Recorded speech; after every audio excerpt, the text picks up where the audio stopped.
I think I always wanted to be one of those like completely fancy free, like like just free spirit, like nothing's holding me back. I can go Hmm. anywhere at any time and do anything. But the truth is, I'm happiest when I have routines.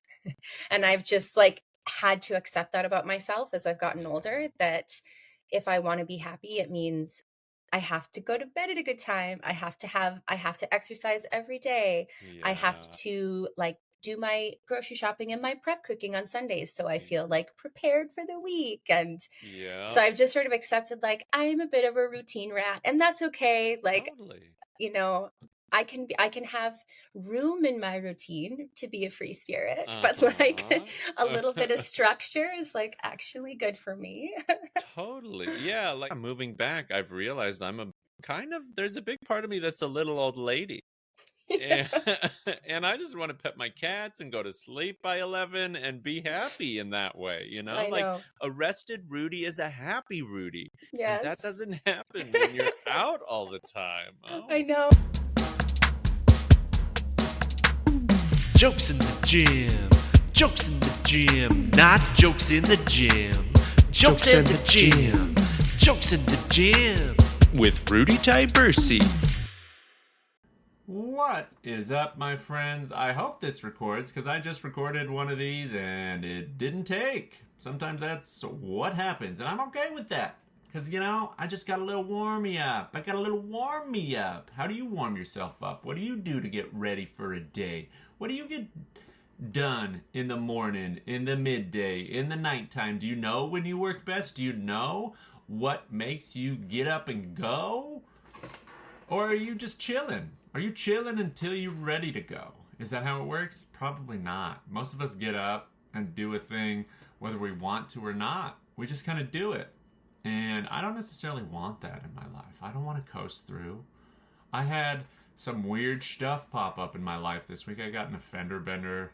Sucked. Don't like that. Hasn't happened for years. And it happened this last week.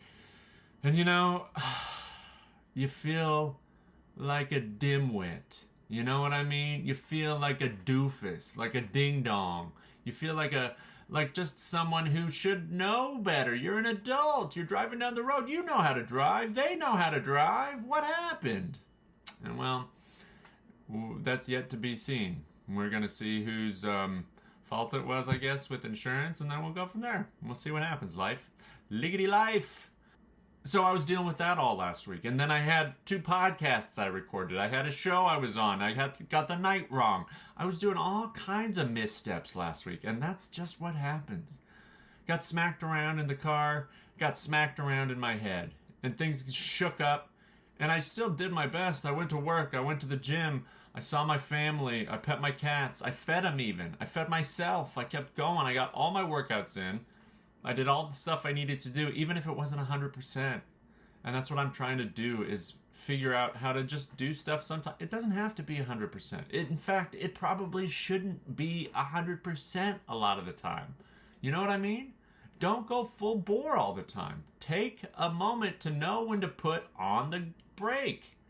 I almost said put on the gas, but you got to know both. You got to know the gas and the brake. You got to be able to know when to jump into gear and pop it back into brakes. Do you pop it back into brakes? Is that what words function like? I don't think so. But I'm just going with the flow. I'm flowing with the go. I'm trying. Don't always succeed. Sometimes things pop up and you don't know what the heck you're going to do. I was thinking about this the other day. I was like, you know what? You, person, can do anything if you're cool with rules and schedules. If you're cool with following rules and abiding by a schedule, you can accomplish whatever the heck you want. Follow some rules, abide by a schedule, and it might not look like exactly you want it to look. I'm not talking about like your wildest dreams. Although maybe you can find your wildest dreams if you just had a schedule, followed some rules. And the thing is, you're probably not going to like the rules. You've maybe heard the rules. Maybe you've even tried the rules, but you haven't given them an honest go. And I want to know what happens when I do that. And that's part of why I'm making this podcast, why I'm put myself on a schedule. I am doing a multitude of new things, working in the fitness industry, making a podcast, weekly podcast. I've had 28 awesome conversations with good friends in the comedy and entertainment and fitness realms. And it's been so cool, and I'm super glad that I've been able to do it. I want to get better at promoting it. I want to get better at sharing it. I think there are people out there who will listen to this. And if you're one of those people, reach out. Write me an email, jokesandthegym@gmail.com. Ask me a question. Tell me what you like, what you don't like, what you want more of, what you want less of. Just share your story with me. I'm happy to connect with people. That's what I love about this podcasting thing, is connecting with people. That's kind of like my favorite part about it. And talking about stuff we both love. Finding ways to connect with people over shared interests. Because that's what I see stuff as. That's what I see this lifting, exercise, health, fitness lifestyle as, is a way to connect with people. And at the same time, it's a way to help make our lives better. What? We get to make our lives better while we're connecting with people? That's pretty gorgeous. That's pretty beautiful. That's pretty awesome. I'm excited to be able to do that. And I'm excited to be able to share that with you. And I'm so excited for Jessica and I to have had the opportunity to have a conversation and share it with y'all. Because she's just one of the best. She's just one of the best. Hilarious, talented, awesome, hardworking, committed, heart as big as anybody's. And I'm just lucky that we got to become friends and have such a wonderful relationship over the years. So yeah, we talk about like being old and talking in decades now. Oh my word, we've known each other for decades. I lived abroad for years. I can say that kind of stuff. She can say that kind of stuff, and it feels good. And I won't keep going on because the last one of these I recorded didn't even record. So let's see if this one is any better. I hope it's better because today it's brought to you by, well, this episode is brought to you by Captain Stick'em. Have you ever wanted to be stuck to something? Well, call Captain Stick'em. He's got Stick'em that'll keep you stuck. If you want to keep going, don't call Captain Stick'em because he's keeping you stuck.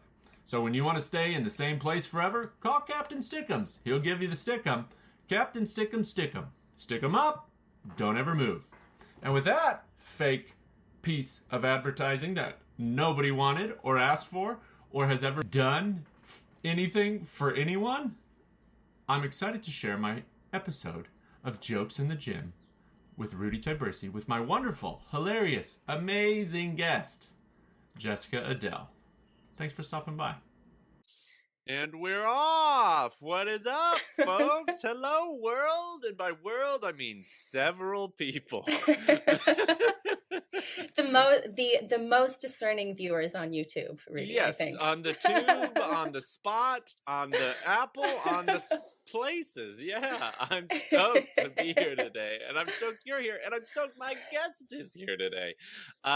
She's such a great friend. She's so talented in such a huge variety of roles. She's been a writer on TV shows. She's been a director, actor, does all that stuff, written children's books. She works in nonprofits.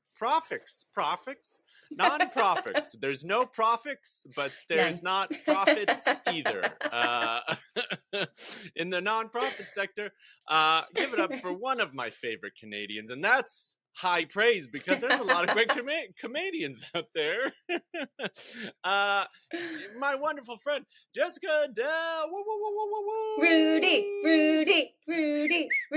I'm doing a little callback to your special. Heck yeah. I'm so happy to be here. You are also one of my favorite humans on the whole planet and have been for well over a decade now. Mm-hmm. It's so funny to be the age where you can say stuff like that and it feels like really authentic. Like, yes, well over a decade now.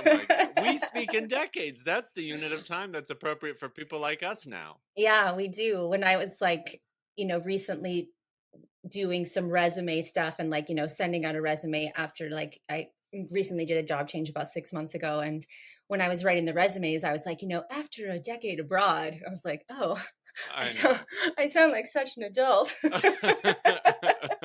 Yeah, we can say, "Oh, I've done this for years. I lived overseas for a day." That's crazy. And Yeah. but you have really been, I feel like everyone else is just like playing overseas, but you're like helping the world. You're like making a difference. And at the same time as you're creating, as you're doing all this stuff. So I'm always like so impressed with all the stuff you do. And I'm so happy you're on the pod because it's just so much fun to chat. We have so much fun when we chat. Oh my Yes, we do. gosh. It's one thing that we've always been able to do extremely well. Yeah. Extremely, extremely S- well. Such a gift. You're up in the wilds of British Columbia, is this correct? That's right. We are on Vancouver Island and Yeah. sort of ended up here, not really like many things in my life that have been the best things. It was totally unplanned. Right. We when we came back to Canada, we thought we would start off in Vancouver, and we got to the city, and it wasn't that we didn't like it, but I often say like when you've lived in Asia, like, oh man, Asian cities are just so hard to beat. Like after having lived in Seoul and traveled to other like major metropolitan Asian cities, Yeah. it's kind of hard for, at least in Canada, it's kind of hard for like major cities to live up to the what you're used to in terms of like city Yeah. life. Uh-huh. Um, and so then we came to visit some friends that were on Vancouver Island, and we just never left. Like we came to visit, and we're Yeah. like, oh, this is where it's at. Okay, mountains, ocean, lakes, lots of artsy hippies, and Y- homesteaders that grow all their own food and have solar power and build stuff out of driftwood. Like it's not too Yeah, bad. let's pitch our tent and stick around.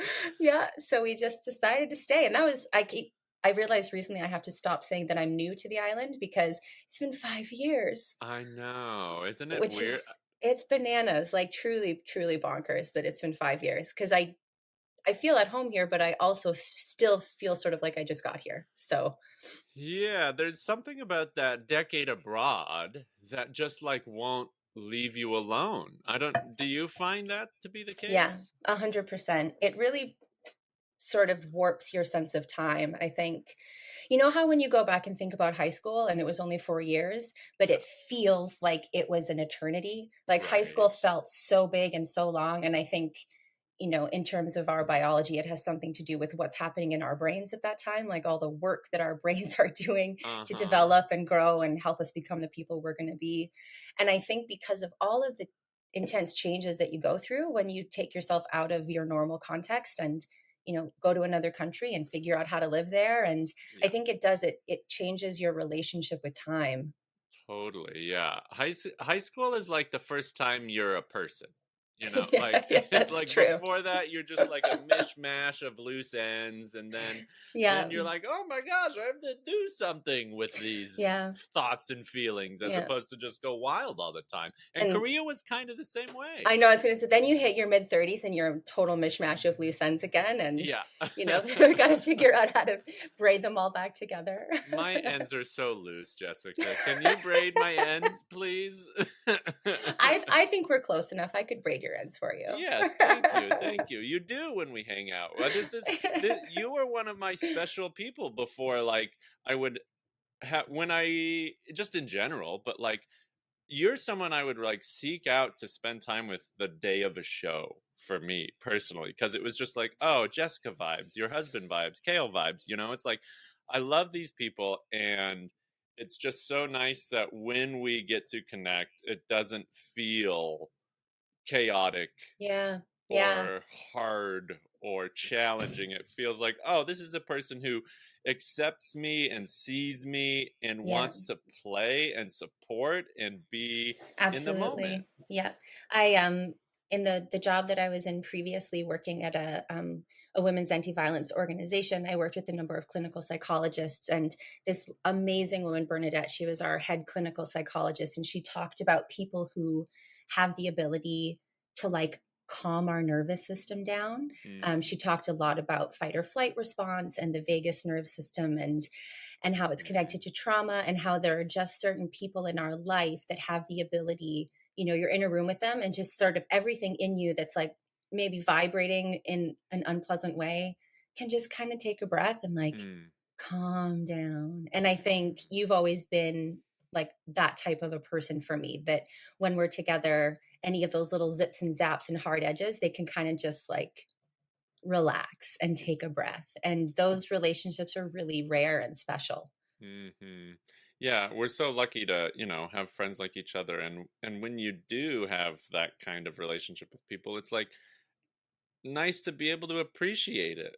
So a lot of times it might not even, you might not even be able to do that. And Yeah. so I think even though we went through our own set of challenges, like through the return, because we worked together and there was Yep. a bunch of stuff that happened Yep. and changed plans and went all over the place. um but I'm just so thankful that we've been able to even stay connected this whole time you Yeah, know absolutely. it's so good. So like, I know you went through so much moving back. What are the things that like you try to like ground yourself on during moves? Like when you've moved back to the States, what Yeah. is it that's kept you moving forward and like just feeling like yourself? I mean, I think honestly, doing all of the wrong things at first, probably like Uh, starting off and really being a hot mess when we got back to Canada. yeah. We were still in a position where we were writing for the TV show. As you know, my husband Kale and I, we were still working for a Korean company, but we brought the work with us back to Canada. Hmm. One of the shows we were working on fell apart. We had hired a team of young writers. We had to let them all go. It was really an awful experience. Oh, We'd moved our whole life based around this show, yeah. and then we managed to pitch another show, and they picked it up. So we were working on another show, just the two of us. It was a much smaller show. It was Hmm. manageable, but we were working so hard on it, and it was right around the time that COVID was like kicking into gear, and Hmm. I basically just I didn't have any friends. I didn't have any community. I didn't really know how to get out there and meet people because all the Hmm. usual avenues for that were closed for me. Like normally I would find the creative community, the performers and the actors and the comedians and the writers, and but Hmm. none of that was really going on and happening. And I just sort of for a while let the isolation of the move um and also not being able to handle like checking up on my friends who were still abroad, because I was having like major like FOMO moments of like life is still going on where I used to live, and Hmm. everyone's still going out and doing all the fun things, and I'm living in a little cottage in the woods writing a children's TV show, and I have no friends. And I'm really lonely, Your and so friends are I the think characters. they really were. I mean, like for real. It's like my only friends are the people whose words I write for them. Yeah. They always know what to say, Yeah. though. So I think in the beginning, I didn't really I didn't really do anything right. I was really Mm. isolated. I wasn't taking good care of myself physically. I was eating badly, Mhm. not getting enough time outside, just really like cocooned up. And Mhm. it was the opposite of what I needed, but Yeah. I didn't realize it at the time. And it took me about a good year to break out of that.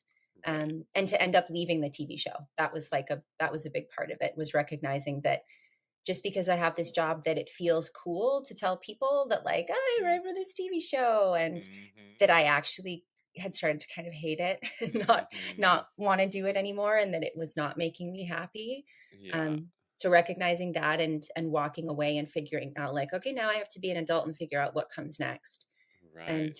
and then start building routines to feel better.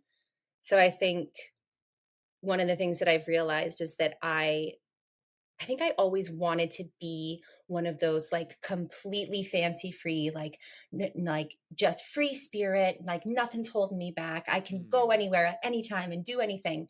But the truth is, I'm happiest when I have routines. And I've just Mhm. like had to accept that about myself as I've gotten older, that if I want to be happy, it means I have to go to bed at a good time. I have to exercise every day. I have Yeah. to like do my grocery shopping and my prep cooking on Sundays so I feel like prepared for the week. And so Yep. I've just sort of accepted like I'm a bit of a routine rat, and that's okay. Like, Totally. you know, I can have room in my routine to be a free spirit, but like a Uh-huh. little bit of structure is like actually good for me. Totally. Yeah, like Korea was just like such a, it was that fancy free time, you know, because we Yeah. did get to go fly by the seat of our pants a lot of the time.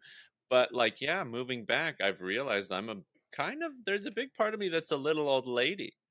And, and I just want to pet my cats and go to sleep by 11 and be happy in that way, you know? I Like know. a rested Rudy is a happy Rudy. And that Yes. doesn't happen when you're out all the time. Oh. I know. It's so funny. Like I've recently finished a big like personal project, and I was chatting with a friend yesterday, and I just sort of flippantly said like, it's amazing what you can get done when you're not out drinking like 4 or 5 nights a week. And Yeah. I was like, because we really did live like, I tell people about Korea. I'm like, well, imagine university, like all of the people you love are, none of them have kids. They all have a lot of free time. There's a lot of creative people. You live in the same neighborhood as them, but Hmm. you all have disposable income. Yeah. You all like, it's basically like university, but like elevated, right? Uh-huh. And so everyone's got extra money. They've got time because our jobs aren't really that demanding. Yeah. And so we lived like we were in our 20s until I was well into my 30s. Totally. I lived like I was 23, 24 until I was like 37. And Yeah, I'm like, exactly. I have no regrets. It was so fun. Yeah. I shouldn't have drank so much beer. I'll say that. I'd Okay, be well, doing a maybe. lot better if I had, that 10 grand in beer money or whatever the heck it was. Think about all the money Oh my you've God. spent on drinks for yourself and your friends because like you said, the way I described it is very similar. It's like university with more money and less responsibilities. Like Yeah. that's what it was. And it was so nice because I didn't have that typical university experience. I went to university for most of the time in my hometown, and Mm, I was still pretty reserved and not doing a bunch of stuff as much. And so yeah, just getting on a airplane and flying to Asia where the cities are the citiest, as you mentioned, it's yeah. just like, oh my gosh, we can do whatever the hell we want. At any time of the day, like, yeah. Oh my gosh, getting your bank account like replenished every month as just someone who like did a thing that was like going to school. Like that was our jobs, was just to like go to school and talk to little kids or whatever all day. Yeah. And then you just got $2,500 at the end of the month. It was insane. Yeah. And I mean, I do think we were there at sort of a kind of a golden time for the artistic community. Hmm. Like there were just so many incredibly talented people around all the Yeah, time doing really cool stuff. you totally. know It was a um blast. it was such a blast, and I think that's part of the difficult transition of like, Mm. when they say like you can never come home again. It's pretty true in the sense that you are different, the place you're coming home to is different.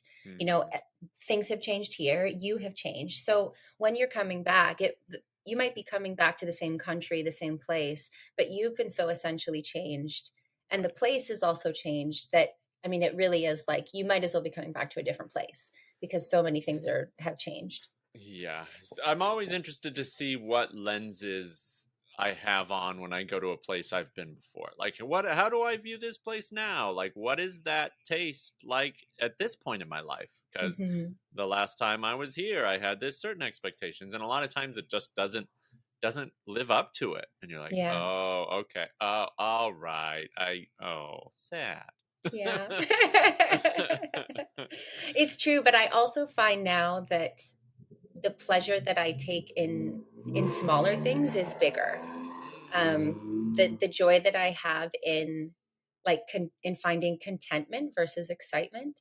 So I think Hmm. that's probably one of, when you're talking about things that I've done that I think have helped me, during life transitions and to stay on track. I think one of the big things was accepting that I sort of had an addiction to excitement in my Hmm. life. Like Hmm. I was addicted to like the roller coaster up and down of, a pretty bombastic lifestyle. And I mean, my life now is like the complete opposite of that. Like Yeah. I was getting back from a work trip a couple of weeks ago, and my husband picked me up at the airport on the island, which is about an hour away from where we live. And he picked me up at about I don't know, 7:30, and we were like, oh, when we get back home, like we'll stop and have dinner together. Yeah. And we're driving around and there's like literally not a restaurant open. I swear to God, there's like tumbleweeds like blowing down the streets. And I'm like, and we're like, okay, well, I guess we could get fast food. Like it's not ideal, but I hadn't eaten since the morning and I'd been flying all day. And we're like, okay, well, we'll go and get a veggie burger or something somewhere. And even all the fast food places were closed. I was like, it's 8:30 on a Friday. What going is on? going on? So it is definitely, that is to illustrate, it is not an exciting place to live, where I am. But I have had on a weekly basis deeper moments of contentment where I just feel like I'm really, really happy with where my life is. And it's a deeper settled feeling. And this is not to say that like there aren't moments where I still like crave that excitement or that wildness, or, there are times when I think like, wow, it'd be really nice to go out and just tie one on and like go nuts tonight. Woot woot. But then I have to also remember that like apparently alcohol has become my like mortal enemy, and I have one drink and the next morning I'm like want to die. Why? How did that happen? What was the date? When? Boo. I know, it's a big boo. Like I was up in Whistler, which is so beautiful, for a conference, and Kale was able to come with me. So I was at the conference during the day, and then we would go out and enjoy the village at night, and we went out for this lovely dinner, and I had like one margarita with dinner, and then woke up the next morning and was like, who smashed me in the skull while I was sleeping? No. What has happened? Because I mean, you remember back in the day, like when I was like in a gigging band, I used to throw back tequila like it was water on stage. Right. Like I would lose count of how many shots I did while we were gigging. For sure. And then I would wake up the next morning and be like, all right, going to rehearsal, going shopping, like it was nothing.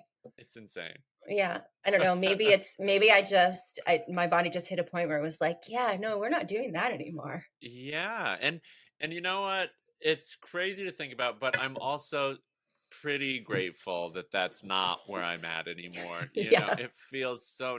I have had fewer drinks this year than there are months. And I'm like, oh, wow, I never really intended for that to be the case, but it feels nice just to be able to have a drink every now and again. Yeah, it's true. It's so good. And what was true. it? You were talking about how you used to want bigger thing, like you wanted craziness and all this excitement. And that sticks in my mind how you've said that over the years, because it's kind of true. And it has informed a couple jokes that I've done as well. It's like, it makes me laugh. Yeah, love used to be bigger. You had to do grandiose, giant things, and it used to be such a. I'm moving to Korea. Let's, it's like I don't know what's in Tuscaloosa, but my heart is, so I'm following it. And now it's so totally what was it in the joke? I think in the joke I'm like, now love is like being able to wilt inside a person and stay cool, and you're still like, oh, it's all right, champ, we'll get them next time, let's go have a snack. Don't worry about it, team. I've got some cheese, let's go. Tuscaloosa sucks.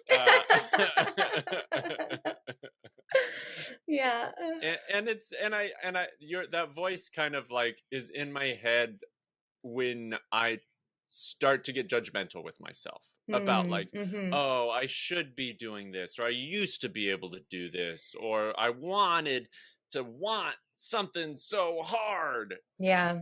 But it's okay to not. Yeah. Yeah. One of the things my husband has brought into my life, which I'm really grateful for, is the idea of banishing the word should from our vocabularies about ourselves. I should say, and that it's sort of like a punitive word that we use against ourselves. Lost you there for a second. Yeah, you said banish the word should, and I said I should say should less. I should say should less. Yeah. But really, that there are kinder words to use with ourselves. and instead of saying it should, it's that I want to maybe get better at this thing, Mm-hmm. or, and just reframing how we speak to ourselves. And I think for me, it's been very helpful. It's like a small thing, but it's Mm-hmm. been quite helpful. So I do try to not use the word should, and I try not to use it with other people as well. Right. Because that's not a good feeling too, when someone says to you, you know what you should do. I'm like, I don't You listen. stop listening. I know, I'm like, rarely do good things come after like a you should. Yeah. And I've found that I'm very slow when I speak sometimes because I'm quite deliberate with my words because they do have such power. Because Hmm. if we just say those things about ourselves to ourselves, should do this, need to do more, like when we're in such a stark place, it impacts how we think, like Yeah, even those thoughts in our head, I should, and it's like, careful with that, because when you go down that road, you're judging yourself so harshly, yeah, and there's no absolutely. one there to keep you in check.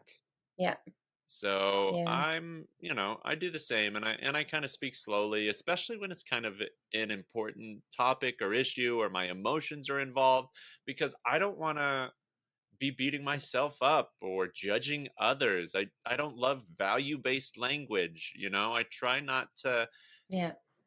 do that. I try not to include that as much as possible, because again, it just creates this environment where I think our thoughts do not have the space to flourish. Hmm. Yeah, I So, mean, I totally agree. And I think that it's very apparent, at least to me as your friend, that that's something that you consciously put energy into. And I think it's yeah. probably, part of the reason why a lot of people enjoy coming on this podcast and speaking with you, and because you are very deliberate in how you communicate, and Yeah. it comes across. Thanks. Hmm. I think it's so fun to try to communicate better, right? Like these are all avenues of connection, and connection is one of the things that I value most deeply in the world. Yeah. And oftentimes in the worlds that we have inhabited, which is the performance, the outgoing, the crazy, wacky the crazy A types are weird, right? The Yeah. crazy, wacky A types are funky, in the best way, obviously. But um, I was about to make a point, and then my head fell off.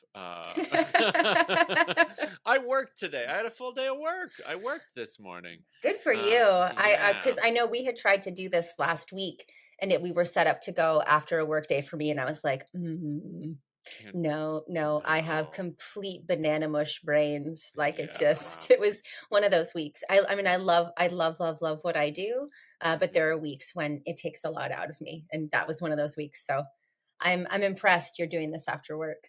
Yeah, thanks. The public deal, and I deal with the Gen Pub, the Gen Pop, the folks Hmm. coming in and going out and all of that, and it's like going, going, going. It's kind of a new type of role for me, because it's like facing the public, fast paced all the time, and it's Hmm. been a learning experience. But I'm happy to be doing it for the most part. Sometimes it just feels like a job, super job time, and at the end of the Yeah. day, 5, 6, 7 hours, you're like, I can't do much more.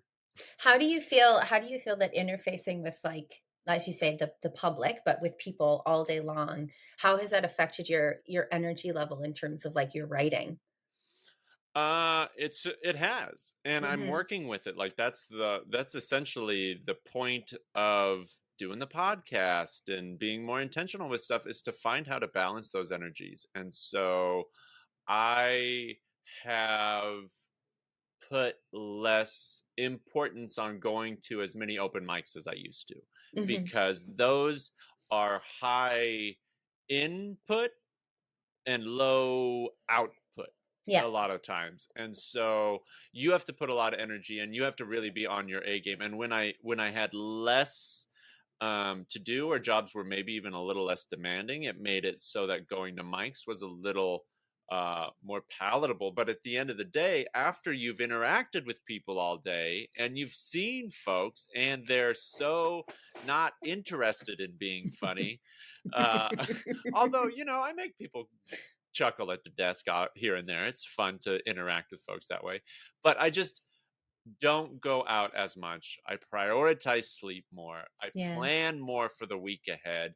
And part of that has to do with the language that I use, because I have a hard time not judging myself for not going to like every single opportunity to get behind a microphone like I used to do. And it's like, Yeah. eh, I don't have to beat myself up over all of that stuff. I'm working hard, I'm doing a lot of stuff. And so if I'm not able to do as many things, so be it. You know, my brain is in the banana pile too for a lot of the day. And like sometimes I'll be talking to, like I did with you. Sometimes I'll be talking with someone at the desk and I'll just like stare into space for 3 seconds. I'd be like, "Oh yeah, sorry, Sharon. You know, we're your kid wants to go to camp." Uh, just because there's so many things twirling around in there all the time, and there's Yeah. like, you know how it is when there's like people coming and going, and there could be dozens or more people like in your vision, Yeah. and when you're having to check on all of that stuff, and it takes a lot out of you, because I pay attention on stage, but in a kind of different way. And Yeah. it's there for entertainment and fun. And it's a shorter time period. Um, but it's like for a shift, you got to be on the whole time, Yeah. you Yeah, know? absolutely. I Yeah. mean, I really like what you said though about I mean it's sort of like to like pull out an old cliche. It really is like quality over quantity in terms of what you're putting into your career and Mm-hmm. what you're putting into your craft. And I mean, the truth is like your you being up on stage is probably the thing that you need to work on the least, Mm-hmm. because you're great with a crowd, you're great on stage, you're great on a mic, and I know that it's necessary to be at those mics sometimes because you're working out new material. And Mm-hmm. but I think, you know, taking the time and building what you're building now is a great choice. Mm-hmm. And you know, not being at all the mics is, I think it's a good prioritization Mm-hmm. of where you want to stretch and grow yourself and your craft, because you've always, I mean, you've been nailing being on stage for like over a decade now.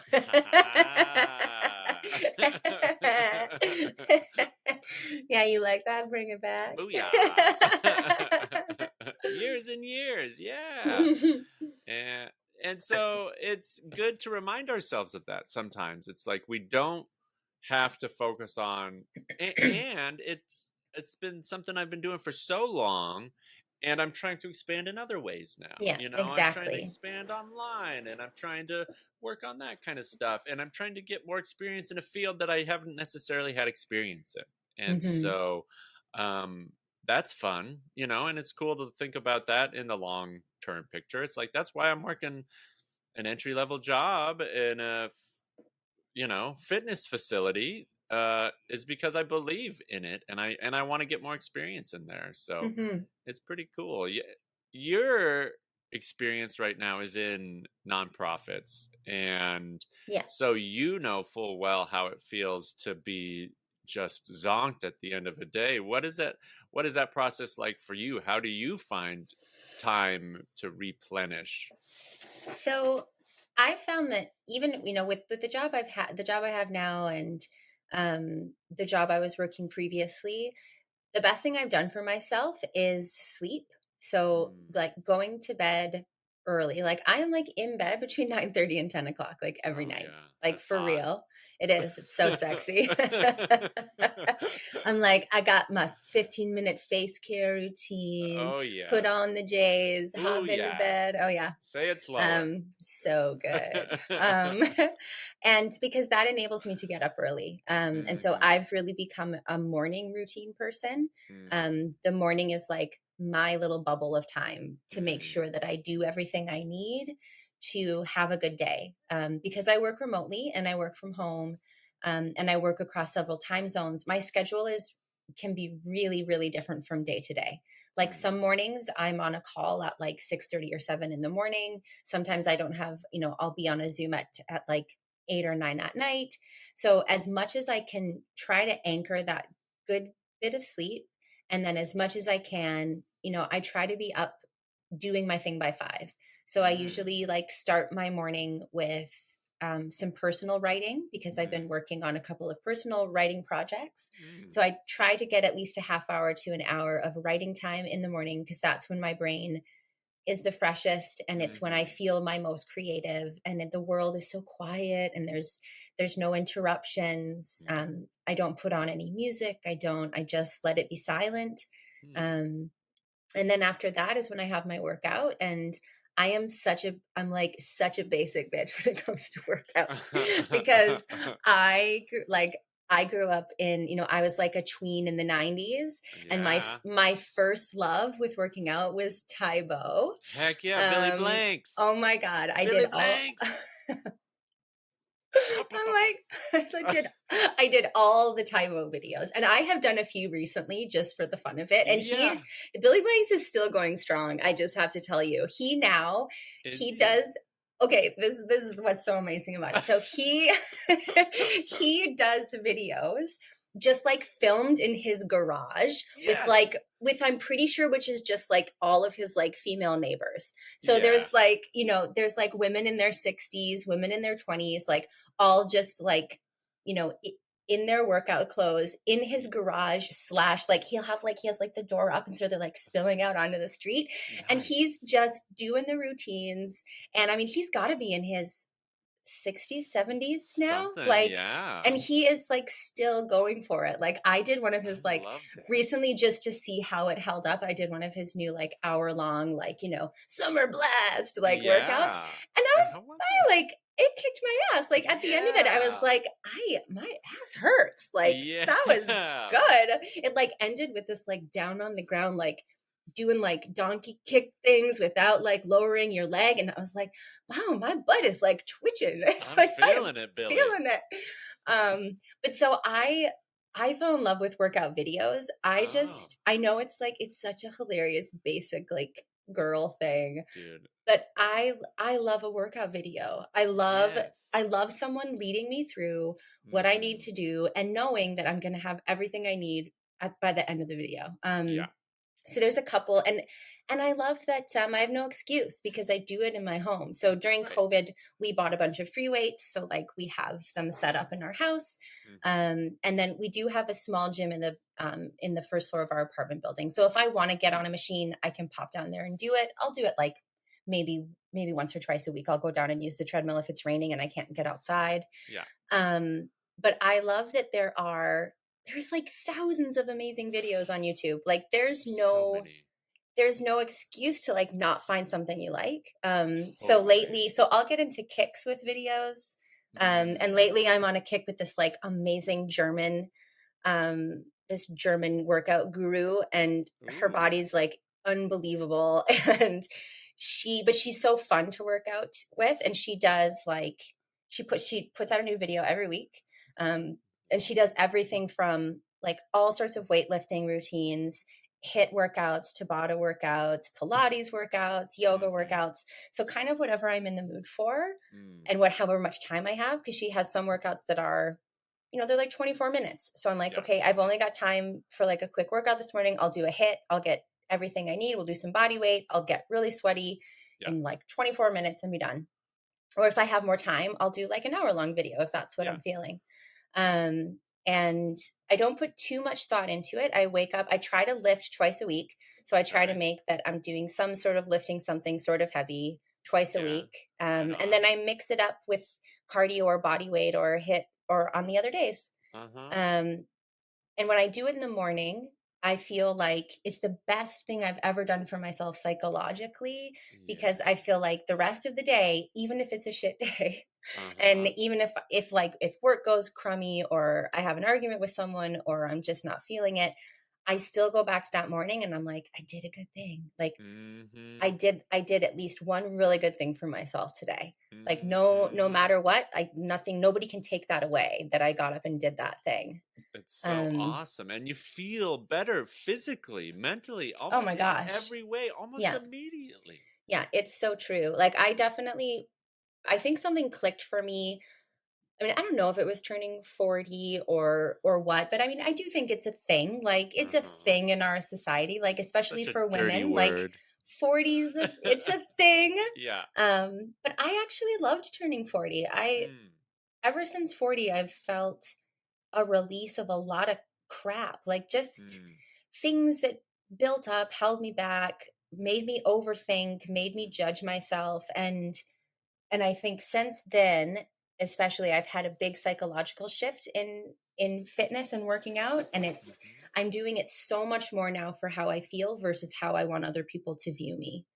And Yes, I love it. for so long, and especially like, this when you're a performer and people look at you, and I was often on stage and in front of the camera for many years of my career, and you just, so much energy is put into like, how do people think I look? Mhm. Am I attractive enough? Am I thin enough? Am I sexy enough? Like, I'm not saying revolutionary things here, like Right. everybody has felt these things at some point. Yeah. And the and my weight and my relationship to fitness have gone up and down like so many Mhm. times in my life. I've been way too thin, I've been overweight, I've been in the middle. Mhm. um and it all had to do with the fact, like, I could never stabilize, because any any sense of being happy with where I was at was based on external validation. Mhm. So there was no sense of internally, why am I doing this? Why do I work out? Why do I watch what I eat?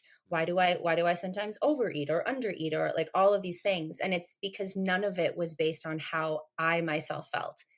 It Right. was all based on, what does the world think of me? Mhm. And now that I've moved away from performing, and not to say that I don't think I will, like, I'll probably perform again at some point in my life. Mhm. But now that I've shifted away and my career has taken me in a different direction, having that respite of just like not being looked at by like Mhm. large groups of people in, Mhm. in various types of costumes and stages of dress and undress and all of these things, Yeah. it gave me permission to figure out, how do I want to take care of myself for me, you know? Mm. And now exercising isn't even, it's like working out isn't even a question when I wake up in the morning. It's just, Mhm. do I want to feel good today? Mhm. Okay, I do. I want to feel good today. So I'm going to do this thing that helps me feel good for the rest of my day. Yeah. And That that's such a huge breakthrough. And I've been thinking about that a lot lately, the idea that if we did not focus on how we look from working out and just on how we feel, it would make it so much better for everyone, yeah, because it's such a we're looking at it from this skewed view. yeah. And when we're able to look at it from our own perspective, like, oh, this makes me feel good when I do this. When I do this, I feel better. And I don't think that with all the messaging around us constantly, it's very easy to do that. It's so hard. No, it's really, really difficult. And I think a lot of it does have to do with age. Like when you're younger, it's, other people's opinions of us. Like, I know it's really great to say, like, don't worry what people think about you. But man, when you're young, it's like you live and Mm, die by those things. Like our peer group and what the people around us think of us, as much as anyone would like to say, like, I don't care about that. It's like we do. Like of course. it matters. And I think, especially for people who are in the entertainment industry in any way, it's Mhm. really rough. Like it's super, super rough. And It's- I have a really funny experience with it from like childhood, which is that, mm, I tell people, like, I was like for real an ugly duckling, like for real, for real, for real. When I was about, and when you're a kid, you don't realize like you're not the pretty kid. yeah. Because my parents loved me. I had friends. I was like a funny, outgoing little girl, and They weren't was like, this is our daughter, but don't tell anyone. they're like, she's Yeah. like, Ooh.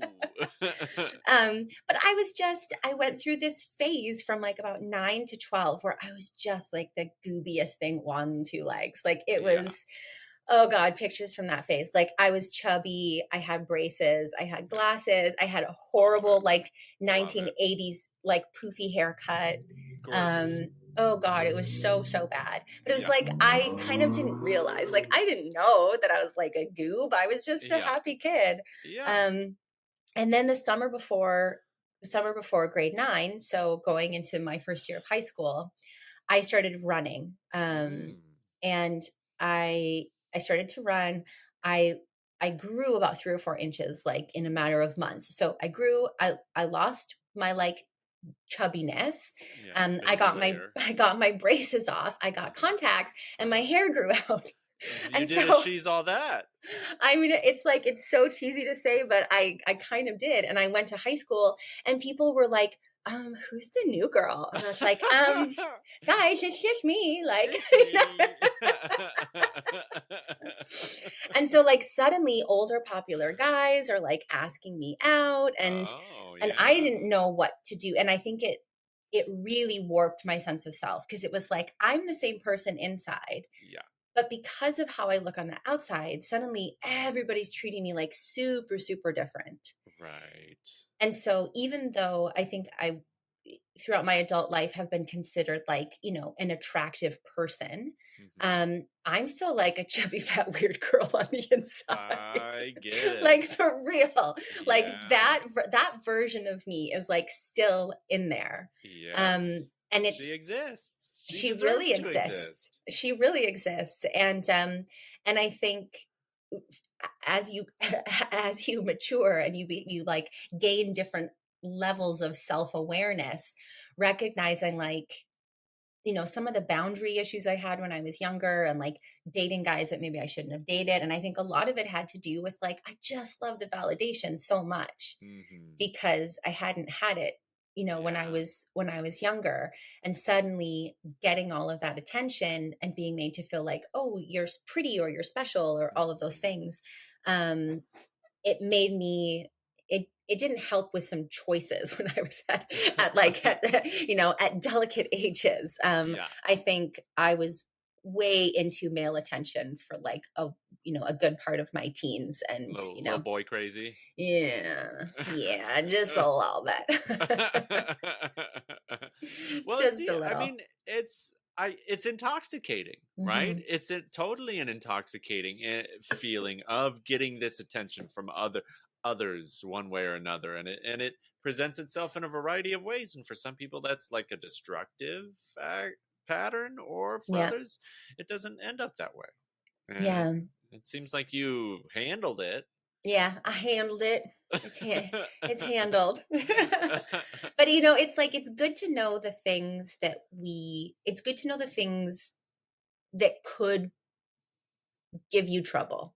You know Hmm. what I mean? It's like Hmm. good to be aware that it's like I struggle with this thing, so it's good to keep an eye on it. It's good Hmm. to know like, just good to know that there are certain things that we all have inside of us that could, if fed, end up being destructive for us. Totally. And so choosing, and again, a lot of it comes down to that, what I was talking about earlier about the difference between excitement and contentment, Yeah. and how at this point in my life I would rather make choices that lead to contentment than excitement.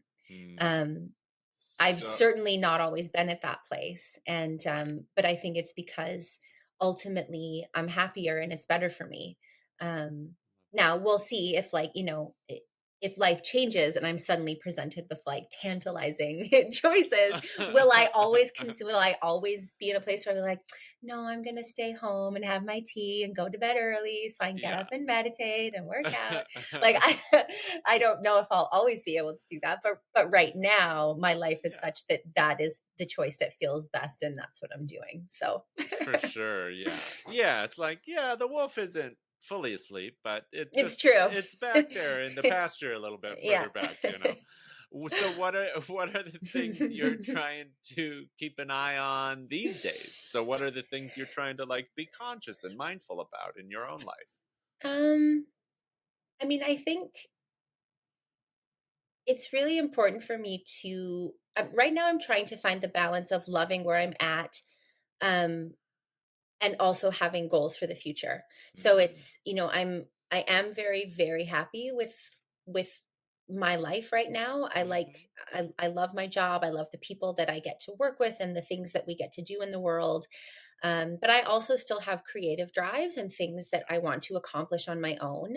And Mm-hmm. so not letting not letting contentment rob me of ambition. And so I think Yeah. that that's because that's always, there can be a trade-off that happens there, right? Yep. And so I want to be able, I want to be able to want things in a way that is healthy. Um, Mm-hmm. if both my partner and I, like, we wouldn't call ourselves Buddhists, but like we've studied a lot of the Dharma, and one of the truths that is just, so it becomes more profound for me the older I get, is the idea in Buddhism that suffering comes from desire, Mm-hmm. and that a lot of the suffering in our lives is because of things that we want, but that humans, we are like machines of desire. Like, it is what we are programmed to want things. We Mm-hmm. want, we want, we want, we want. And Yeah. wanting can cause us a lot of pain, whether or not we get the thing that we want. Often we get what we want and it's not what we thought it was going to be, and so we suffer. Or we get what we want and then we fear losing it, so we suffer. Or Yeah. we don't get what we want and we suffer. And so what I'm sort of, where I'm at right now, is that I know that I will continue to want things in my life, but I would like to frame my desires in ways that are healthy for me. Mm. So to embrace the contentment that I have, but not give up on the idea of wanting new things for myself, but to make Mm-hmm. sure that I go about pursuing those desires in a way that is healthy for myself and my relationship, and my friendships, and all of that. And for you, would you say it starts with sleep? Sleep, um, time, reflective time. So in my morning routine, I like to make sure that I have meditation time as well. Mm-hmm. And depending on where I am, I do different types of meditation. Mm. Sometimes I'll do guided meditation. If I'm feeling like I'm really tired and I need a lift, I'll do like a gratitude meditation or a compassion meditation. Mm. Sometimes I'll just do breath meditation. Yeah. Um, and so time to be connected and time for self-reflection Mm-hmm. is really, really important, because I'm a very enthusiastic person and I can get swept up in the energy of things very easily and very quickly. Yeah. Um, and and so with this new job that I've recently started, I've been with him for about 6 months. There have definitely been times when I've had to take a step back and go, okay, like, I'm getting like really swept up in the momentum of this, and if I'm not careful, I'm going to end up in a place where I'm not making the most self-aware decisions. Mm. And so just being aware of my like energetic habits, I guess, Yeah. and making sure that I have space and time. And yeah, sleep and reflection time are huge for me for that. So, how are your boundaries these days? Because that sounds like you're talking about, it's like have to Yeah. make sure to make space for yourself. How is that process going for you these days? Knock on all the wood in the Yeah. world. I'm Yeah. like, I guess so. I feel like I'm doing pretty well Uh, with boundaries. What it is I've just really made friends with the fact that, like, if you say yes to some things, it means saying no to other things, and mm-hmm. that it's really, really okay to say no. Mm. Um, and again, What's I think a lot of it comes down to understanding, like, it's not everyone in the world has to love me all the time. Like, I yeah. think that's just like, my big thing was like, I just really wanted everybody to love me all the time. And I love Yeah. everybody all the time. And Yeah. I'm such a feeler, and, Yeah. and recognizing that if someone isn't going to love me because I can't give them exactly what they want at every moment, then I have to just be okay with that. And maybe they Mm. weren't a person that was worth putting effort in for in the first place. Yeah. Can you think Um, of any fun no's you've given lately? Any juicy no's? You're like, oh, that felt freaking great. Juicy nose. I did. I was on. I was the president of a board for a nonprofit organization here, and I recently stepped down. To And it heck with was. them kids. Well, it was people with living with traumatic brain injuries, but Yeah. but it was more that I joined for a specific reason. Yeah. So, like, we'll just like a little bit of detail, but in Canada, um, you can register to be a nonprofit society relatively easily, but to get your charitable status is like it's a years long process. It's a Okay. really, really long process because there's a lot of really important benefits that come along with it. Meaning, like, you can give charitable tax receipts to people. You don't pay taxes as an organization. So it's a Mm, very precious thing to have. And the government is very careful about who they give it to. So I mhm. joined this board of directors specifically to help them get their charitable status. And I Yeah. said at the beginning, like, I will come on board. I will help you write your application. We'll navigate the process Mhm. together. And then once it's done, I'm going to step back off because I know that I won't have capacity to stay on the board forever. Yeah. And so the status was achieved. And then, of course, the rest of the board and the ED kind of wanted to forget the conversation that had happened. And I did have to push back a little bit and say, like, you have to start recruiting for a new board president because, Yeah. like, we did it. And that means we Yay! did it. And that means I'm going to go This now. was the And part I was here this for. was the thing we said, remember? Yeah. And so I felt good sticking to my guns about that. And they found someone who's amazing. They got someone who works here at Island Health. She has like so much, she has the type of expertise that they need now, which Yeah. is they need someone who understands the world of TBI, the world of interfacing between nonprofit and the healthcare system. And so she will Mhm. actually be a much better leader for them now than I'm going to be, because every challenge is an opportunity Yeah. if you frame it, and if you find the right angle to come at it from. And so I Mhm. felt good about that boundary because not only did I keep up my promise to myself, but it ended up being the best thing for the organization too, Yeah. because I was there for the time they needed me. And then they were able to find somebody who could actually come in and give them what they needed for the next phase of their development. So, Mm. people get afraid of change. So sometimes you just need to hold people's hand during change and like let them know, like, it's going to be all right.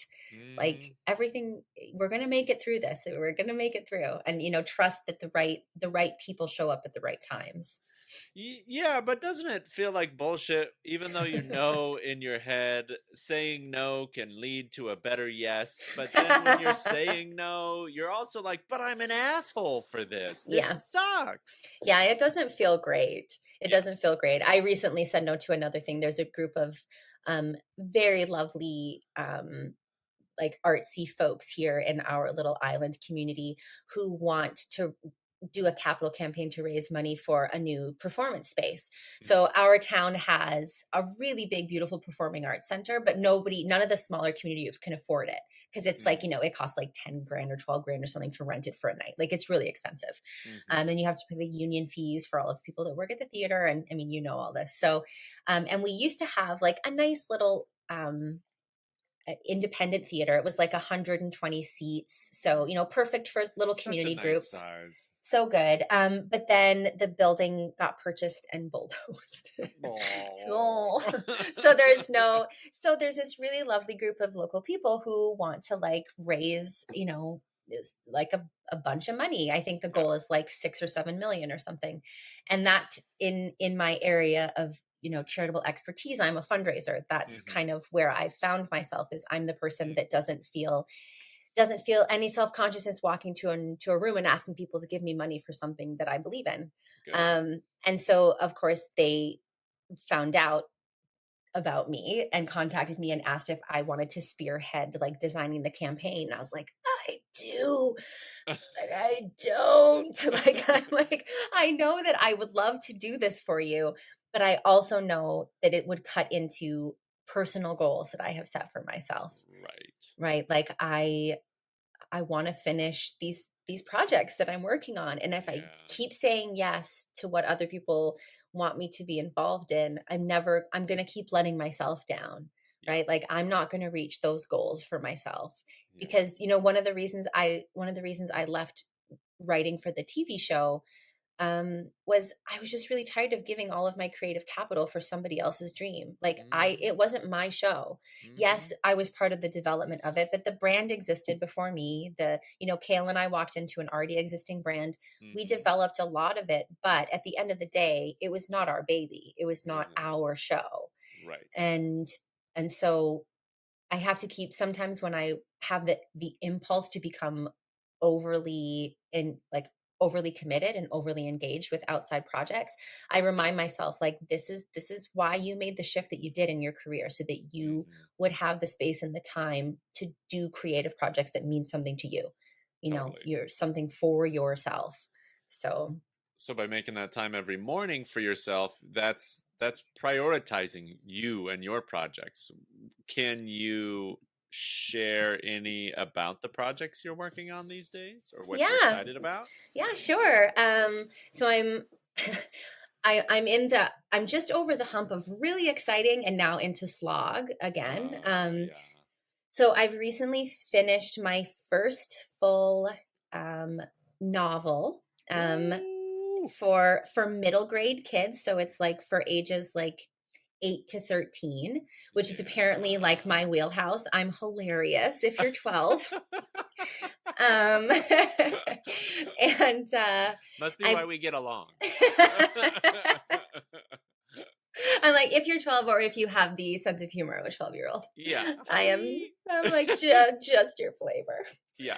Um, but I worked on it for about a year and a half. I I found a really wonderful critique group. So I have a bunch of writing partners. They're from all over North America. There's Mm. 4 of us in the group, and we meet once a month. And they've kept me really accountable, like with deadlines. And we have to submit something to the group every month. And I started off working in picture books, and all the feedback I was getting from everyone was like, they're too long, they're too wordy, they're too long, they're too wordy. And I was Mhm. like, I finally realized, like, the stories I want to tell are too big for picture books. Like, I need to be writing novels for this age group. Mhm. And so I just started, and I now have a completely finished. It's my third draft. Mm. So I did a first draft. I put it away for several months. I did another draft. I just did a final edit, and it's as done as it's going to be.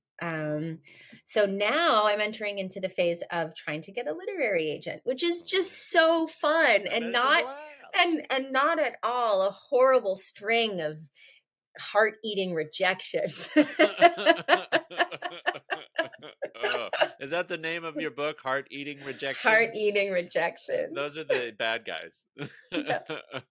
Oh. No, I mean, I haven't really started in earnest yet. In fact, I have now, but I'm not at the point where I've received the rejections, but you have to Mhm. steel yourself for them. It's just the name of the game. It really It's a is. numbers game of getting it in front of as many like interested eyes as possible. Mhm. So I sent it out to my first 3 agents yesterday. Oh, So wow. You yep, just that's so cool. literally just. Yeah. So I'm going to see what happens. I'm going to be generous and give myself 2 years to try and get an agent. Okay, nice. And Yeah. if and in that time I'll start working on the next book. It's a series. So Uh-huh. it's a fully plotted trilogy, and There you I can go. start working on the next book. I feel like I'm ready while I'm Uh-huh. trying to get the first one out there. And yeah, it's such a long process. You kind of, you steel yourself for it, and then you don't hear anything back for, I think on average it's about a 3-month wait to hear back from a literary agent, whether it's like a yes or Mhm. a pass. And most people will get rejected between 60 to 80 times before they find Oh, someone. very um fun. Super fun It's to be like told, dating. oh god, it Uh, is. It's not the greatest feeling. And I know that it's, and they say all the nice things, like, uh-huh. because I entered into it's called like the querying process. Like, I entered into querying agents a couple years ago with a picture book that I'd written that won an unpublished contest here in Canada. And they tell you like really nice stuff, but in a way that like does not help at all with the fact that they Yeah. still just don't want you. Like, Yeah. and at the end of the day, it's like, yeah, but you still don't want me, right? Yeah. Okay. It's like, it's so nice. It's like, I've made this really beautiful meal, and they just kind of like poke at it, and they're like, yeah, no, The I nibble. I don't I really, I don't I don't eat that. really like cilantro, Yeah. so It's not for me. okay. Maybe my dog will like it. So what was the thing that got you over the hump the most as a writer? Like, to get through that process of the writing part, what would you say was like some of the sturdiest growth you did, or what was that tied to? Let it suck. you, Yeah. you have to let it suck for a while, Yeah. until you can start making it better. It's so much Hmm. better to have a couple chapters of crap than it is to have a blank page, Hmm. because you can't make a blank page any better. But you can take a piece of crap and mold it into something like not too bad. Still Um, smells, but it looks like a just duck. put a couple layers of spray on it, and Yeah. yeah, it's just really being okay with the fact that you're not going to write a masterpiece the minute you sit down at the keyboard. Hmm. And finding people that you are willing to let yourself be in that vulnerable place with, where you show that when you can show them the work, and you trust them to help you make it better. Hmm. I really mean it, like having trusting, truly truly trustworthy critique partners has Hmm. been absolutely invaluable to me, Yeah. because I never doubt that they want to help me make my writing better. And it didn't start out that way. We started as a group of 7, and now there's 4 of us, Hmm. um, because it wasn't a fit with all of them. Right. And because you have to, we're very honest with one another, but truly, truly with the intention of helping each other become better writers.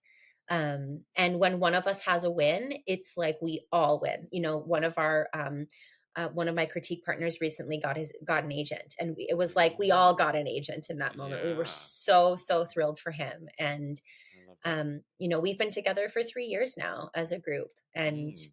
it was with their help that I figured out what type of writer I think I am. Mm. Um, I don't know if without them, I don't know if I would have had the courage to jump into writing a novel. Hmm. I felt fine with writing picture books. I'd written screenplays, like short form felt fine for me, like manuscripts, screenplays, not full length, but for TV. Hmm. So TV length manuscripts and picture books. It felt safe. Like I felt like I've done this. I know how to do this. Yeah. But everything inside of me was pushing me, like I needed to try long form fiction. Yeah. And I think without having my critique partners, I'm not sure I would have had the bravery to give it a shot. But Mm. they really helped me feel like I wasn't doing it alone. And then actually, our picture book group turned into a middle grade fiction group. So Oh. 3 of us have written novels now. Oh wow. Like we all jumped into it together. We have one picture book holdout, and we're like, "Sorry, Lila." You're like, you get stuck reading so much more material now. I wanted picture books. Yeah, that's the way it goes.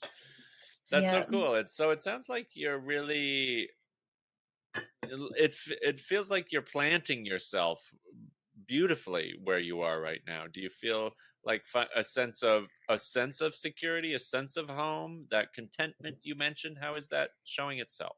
Yeah, I mean I absolutely do. I don't I think for the first time, and what's actually really nice about the job that I have now, I think I'm sure that you will identify with this, and I think anybody who's lived abroad or traveled a lot will identify. Once living abroad or travel gets into your blood, it's Hmm. very hard to get out. And so Hmm. the wanderlust calls.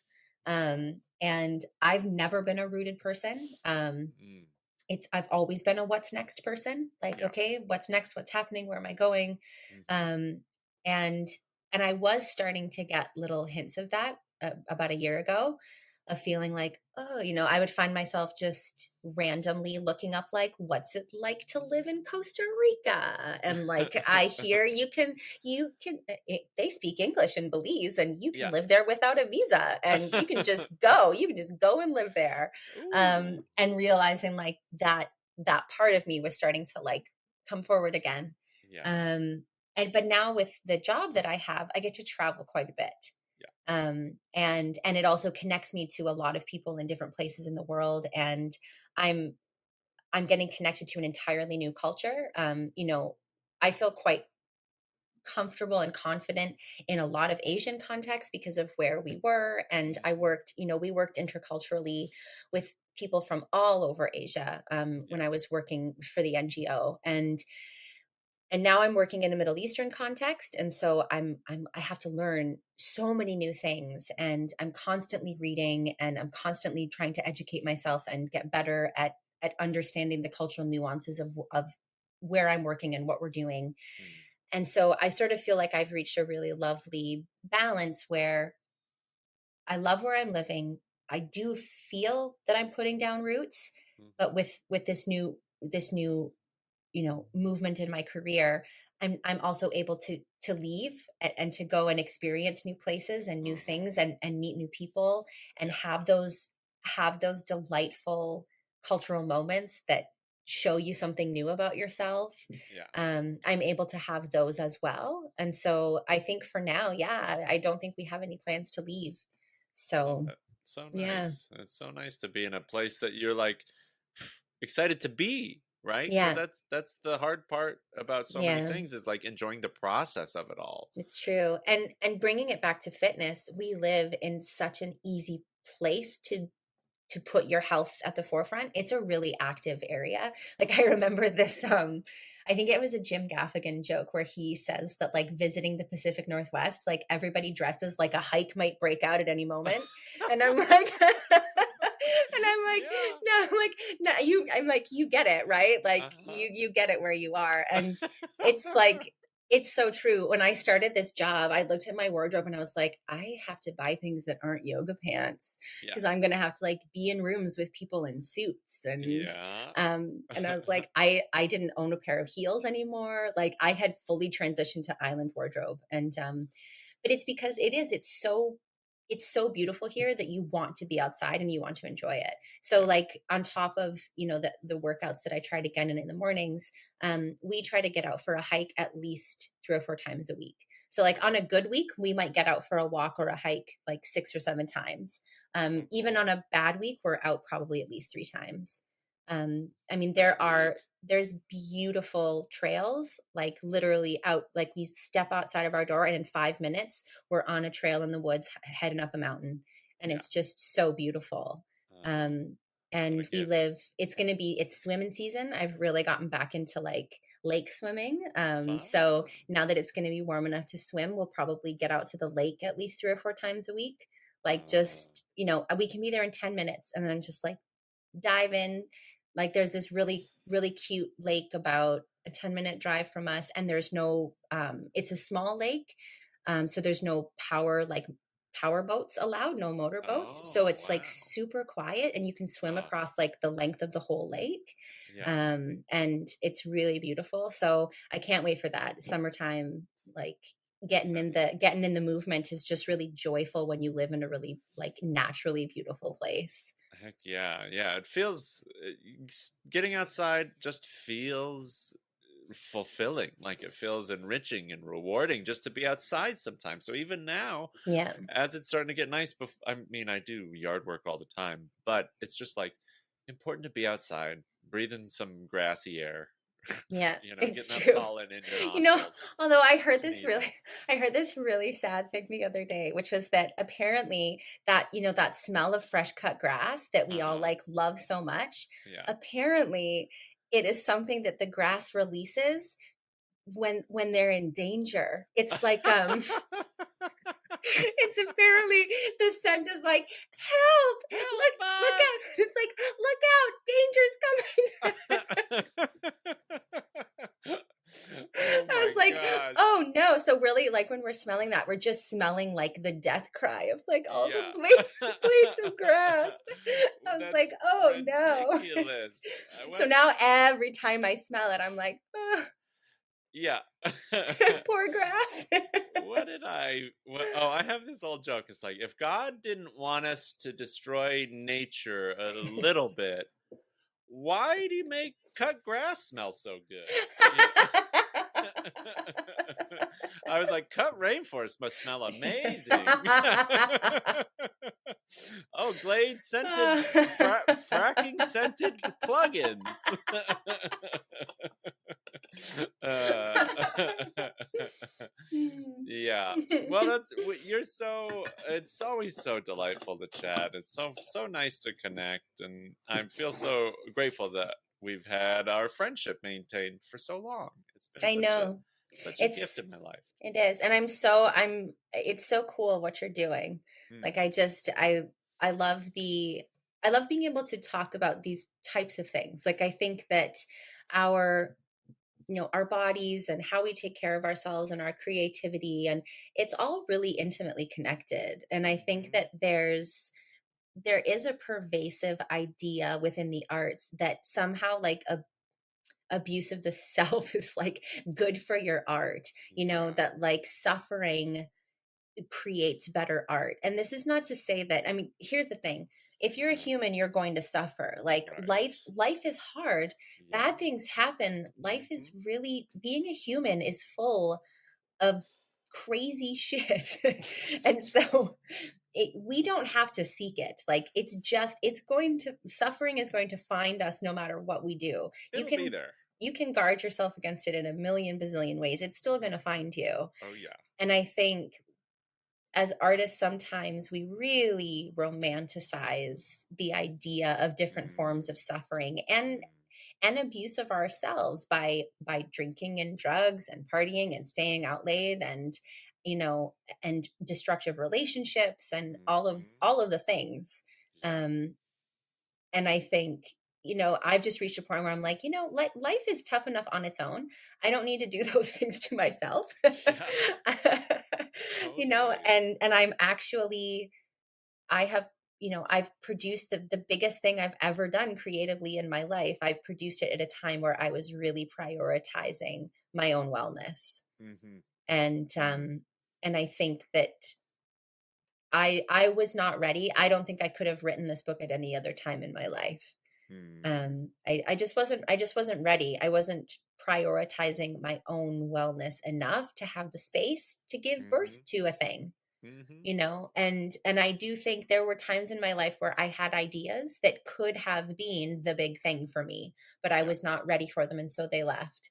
Totally.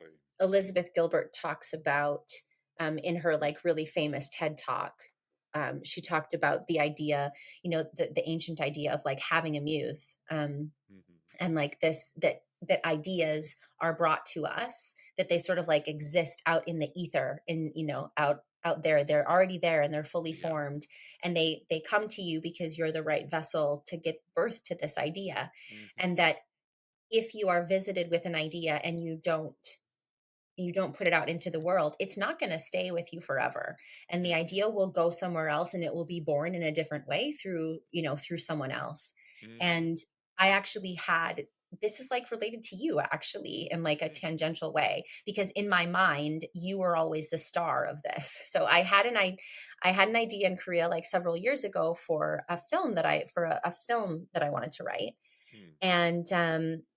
And the protagonist, I always imagined you as the protagonist of the film. I'm just like realizing this, that I think about that. There we But go. in my mind, you were the protagonist of this film, and it was based on this idea of this very very rare form of narcolepsy, that when someone gets any form experiences any form of like heightened emotion, so whether negative or positive, it triggers them to fall asleep. Mm. So Wow. I had an idea of a protagonist that had this, and then there was this sort of like epic adventure that he like goes on, Mhm. and it came to me, and I thought about it a lot, and I wrote down some ideas, and then I just didn't do anything with it. And Yeah.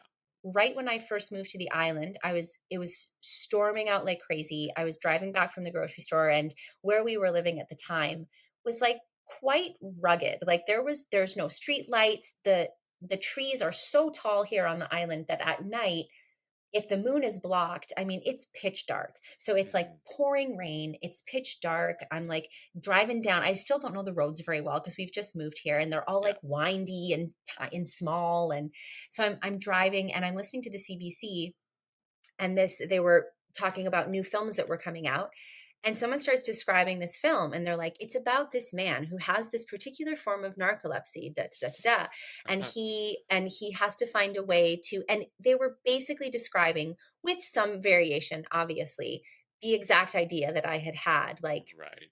5 or 6 years ago. And Yeah. I just like, I started like shaking as I was driving. It was like this like Wow.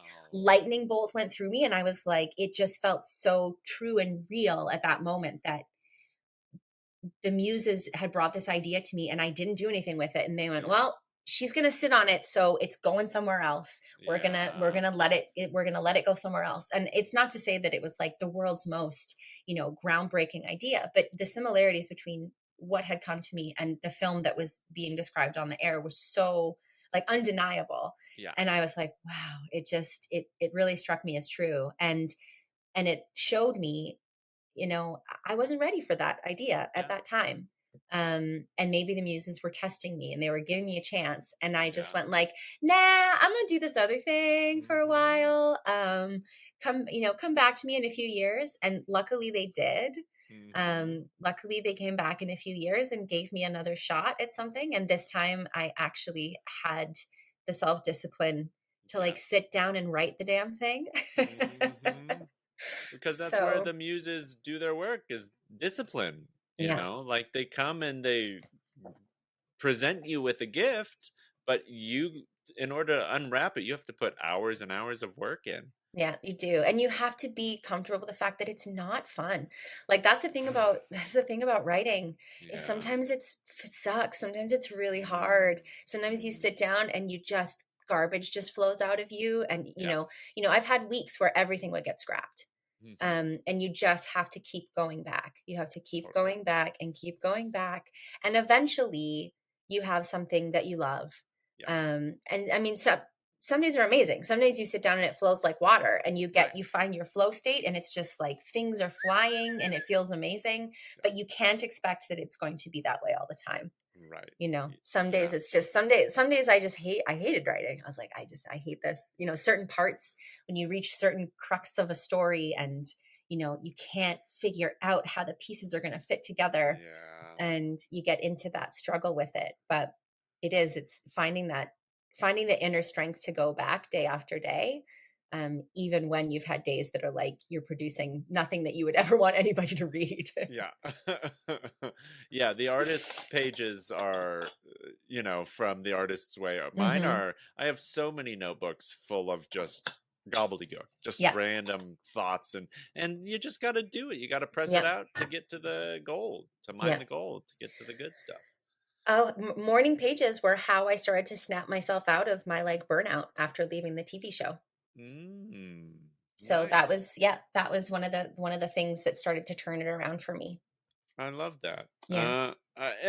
And you've talked so much about growth and your journey and your experience throughout this whole conversation. It's so awesome. Thank you for that. Um, and I wonder if you could distill it down to a piece of advice that you would love for your younger self Mm. to take on. If you could instill something in the young, fly by the seat of her pants, Jessica, boy crazy, doing all the things, traveling to all the places, Hmm. what might you want her to take on a little earlier?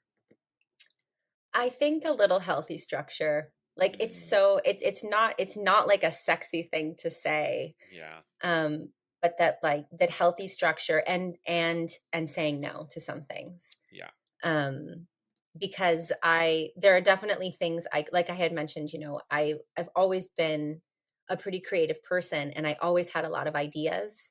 Um, but I was I'm such a people person. I was so addicted to the energy of others and being out and being around other people.